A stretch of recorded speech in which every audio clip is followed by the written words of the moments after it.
Sorry guys. Hey guys, it's Mario722. Today I'm here to review the Tex or tonight. I always say that. Anyway, tonight I'm here to review the Texas Chainsaw Massacre 2. Before I start this, why is this movie so underrated? Oh, because it's a black comedy. And it's not as disturbing as the first movie. Okay. Not as disturbing, not as scary. Leatherface is not as scary in it and all that, but I want to say one thing. I absolutely love this movie. This is my favorite Texas Chainsaw Massacre. Um, I like. See, the thing with the first one is I know it's a classic, but I don't exactly find it the most enjoyable. I have to admit that. Like I said, I think I might have said that in my first review. I need to be honest, but this, in my opinion, is very enjoyable, very fun. Some funny comedy moments in it, and very gory, and I mean fun gore. Um, and like I thought, Leatherface was in it in this one a lot more than he was in the first one, even though he was in the first one quite a bit as well. And I love that the theme song, the and the chainsaw little shake he does. Like had a good actor like Dennis Hopper, who sadly passed away. Um, and there are some disturbing bits in this movie as well as the first one. Not as disturbing as the first one, but this is a disturbing movie. There's some disturbing bits in it. Um, and like there are some emotional moments in this as well. So yeah, but anyway, the movie starts off with these two guys, driving from the director of the Texas Chainsaw Massacre. Like they say that on the very back. But anyway, oh yeah, Toby Hooper, who directed the first one, also did this one. Anyway, guys, so the movie starts off with these two guys, and we get introduced to our main character. I don't remember her name. She's talking, and she's like hello and all that, and there's these people driving, and one of them has like these glasses with eyes and all, and they're talking, and there's like a very long scene of them making a prank call and all that, and they're talking through this phone station, and we get introduced to this girl who works at this phone station. Um, and basically, and she works with this guy. Basically, there's these guys joking around, they're talking for ages and ages and ages, driving the car until they notice a car. I think a car's following them. Like, hey, who's that following us and all that? And eventually, um, eventually Leatherface jumps on top of the car, and he's doing his chainsaw shake, and he's going, and they're freaking out like, oh, what the hell? And eventually they pull out the shotgun, try to shoot him, end up shooting the thing, but it's a corpse that's in front of Leatherface, and then Leatherface is there, and you get to see his face, and he's in the. Funnily enough, he's actually in the tuxedo that he was wearing at the end of the first movie, and like he starts shaking his chainsaw, and he begins to cut down, and the chainsaw's going in. They're all freaking out, and then he ends up cutting this guy's head in half, and the head is split open, there's blood everywhere, and he ends up killing them. And you have he's on the other car, kind of a action sequence, and the girls are like, what the hell is that about?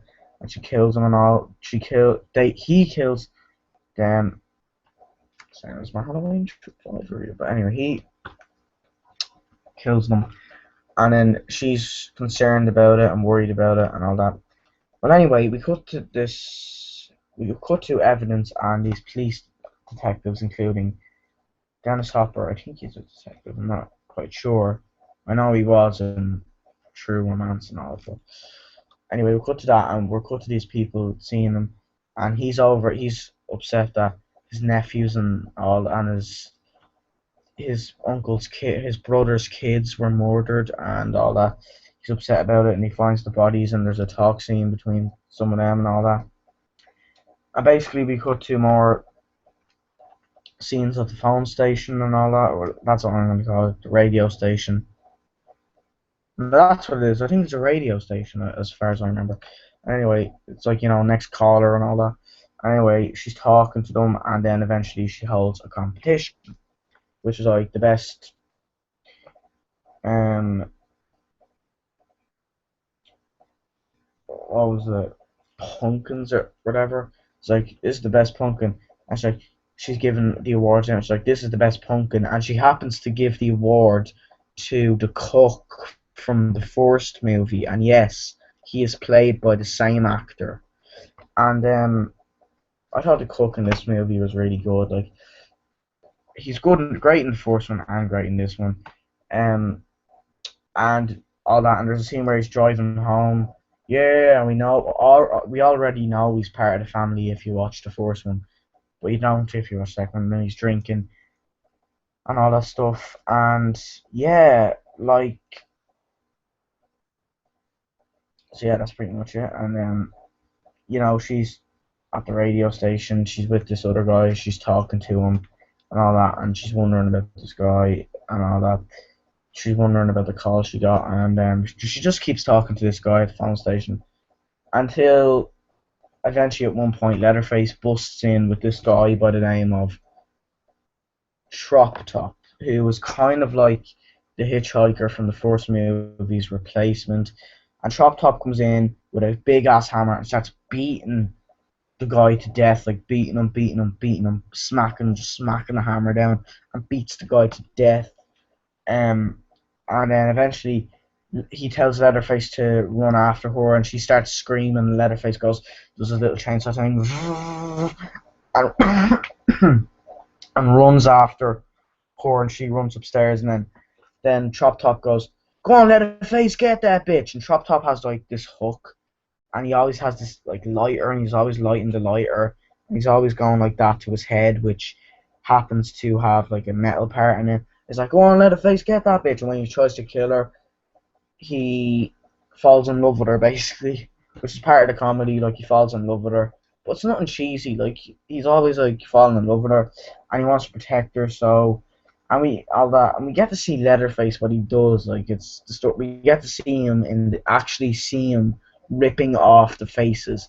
Like, we see people's flesh, we see people's faces getting ripped off, and then when he's trying to hide them from the family, when they're going after her, he puts the mask on her to take the identity away, which is pretty damn disturbing.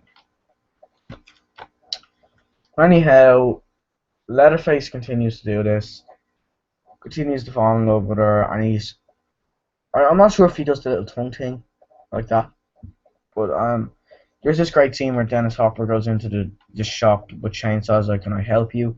And he's just going with a bunch of these chainsaws, like that, and like he doesn't turn them on, he's just putting them in certain ways, like, jamming them, and I was like, and he doesn't say any bit of dialogue. I think he might have said like, "I'll take this" or something. I think it's that scene right there.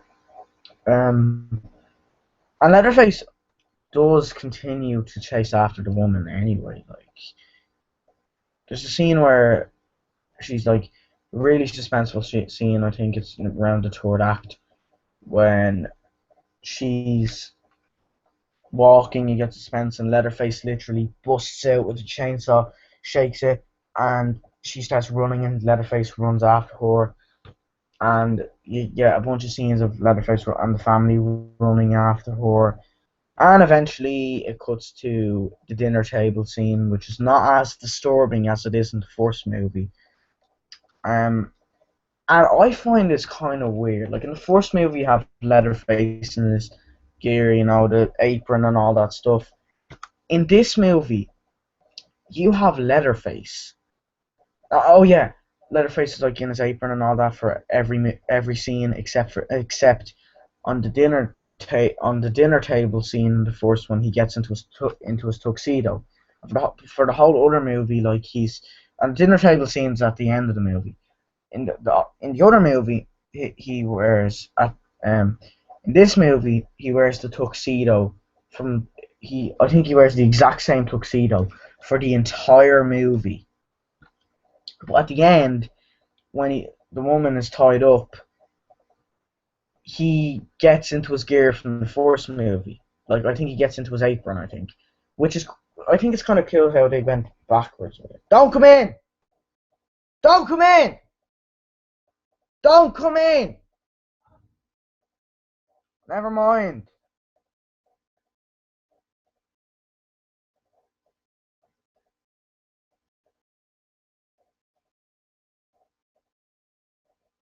Anyway, guys, back to the point.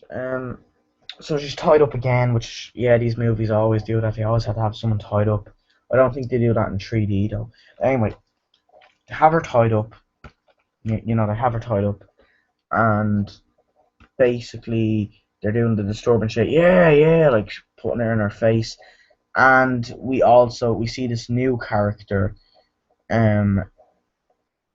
Oh yeah. No, we see Leatherface. We see the old character like the cook, and we also see the grandpa back in this. And the grandfather, he was even older than he was last time. And I mean, like in the first movie, he's disturbing. In the second movie, he's funny as shit.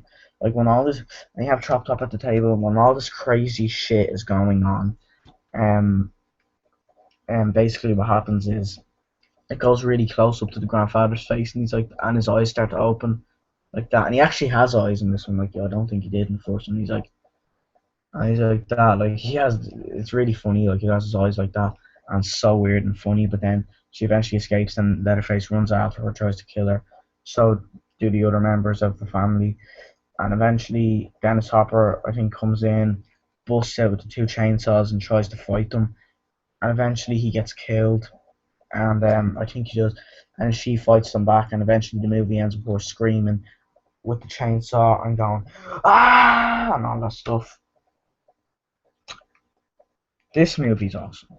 This is a this is a sequel. I mean, I like Texas Chainsaw 3D, but that is not a sequel. If there's a movie called Texas Chainsaw Massacre 2, that means it is a sequel. I'd say that this cover looks a bit like Saw, but I do like this cover. I love this cover actually. I love the other cover, the Breakfast Club pose. Um, this is the slimmest Blu-ray I have. It's actually the American version. It's still in plastic, but I have seen the movie before, and it is a classic. MGM also did this. Like I think the first one was done by Universal. MGM did this. It's kind of like weird. Like the first Chucky was MGM, and then the second was Universal. But this is MGM. Gotta say, it's on. How long is this on for? I think it's on 101 minutes. Rated R. Yeah. Word. Toby Hooper. I knew you said that. Toby Hooper did a great job at this. Like same as Poltergeist as well.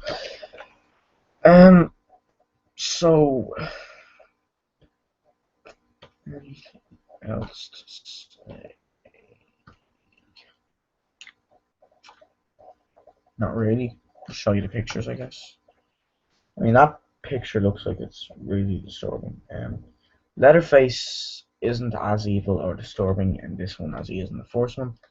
So, yep. I'm going to see you guys later.